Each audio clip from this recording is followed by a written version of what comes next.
few topics regarding, the cryptocurrency market cap's about 1%, not even of the global economy. Yes.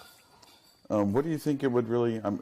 We kind of touched on acceptance and adoption, just use of the currencies. When it would really take an impact on the global market? I have no crystal ball, and there's so many variables. Yeah. How much pressure our government's going to put on exchanges and ICOs? Will the SEC have an impact throughout the world in its attitudes? Will the fear of government reprisals or shutting things down stop people from entering the market? I don't have a clue. I just know what the inevitable outcome will be. Yeah, I don't know if you noticed this week the CEO of Twitter said in 10 years there will only be Bitcoin. Right. The one I took that to mean there will only be cryptocurrencies. I know that is an absolute fact. As an outside, I think 5 years is closer. So it's not a matter of what percent of the global economy will be crypto, but at what point will the world transition into a new age? I mean, when the locomotive came along, then the automobile, it wasn't a matter of what percentage of the market will buggy whip manufacturers retain.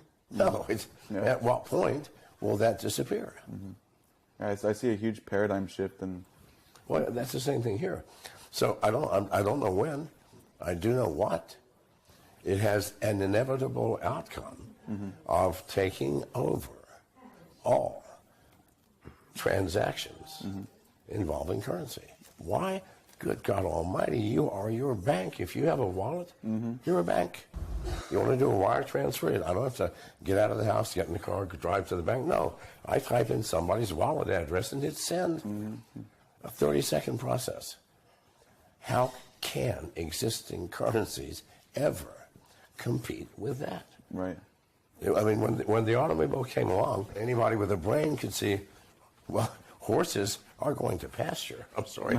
They are not going to be the work animals for transportation anymore.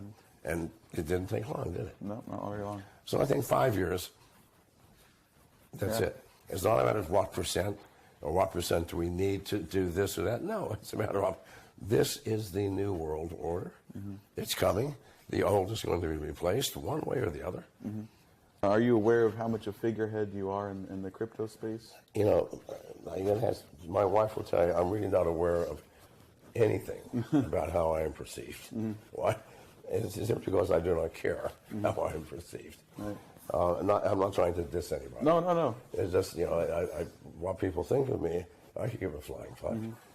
I say what I say because it's what I believe, what I see, what I've experienced. When I see something wrong, I call it out. I don't care if it's dangerous to call it out or not. No, I'm not. I mean, people tell me that other people tell me you're a worthless scumbag and nobody listens to you. Read my Twitter comments. So if I have to read my comments, no one listens. I'd have to say, you're a legend. It's a wash to a nothing. So I don't know. How am I perceived? The spectrum goes to extremes for both ways.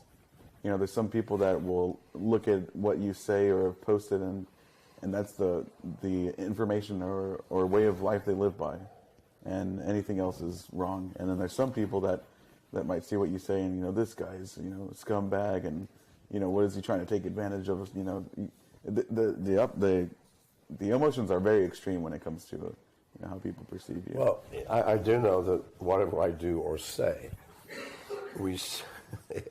does send shock waves that reverberate back to me. So, people must be listening one way or the other. Yeah, definitely. Oh, yeah, there's definitely people listening to what you have to say. And sometimes not just people. Sometimes bots listen to what you're saying. Most of the time it's fucking bots. It's like, I don't know why we're even involved as humans. Why don't we just let the bots go and do the social media shit? Slowly but surely. And then we could look at our likes every once in a while and go, God damn, the bots are doing a good job, right? Yeah. And imagine maybe when neural networks come into play, if those become a thing.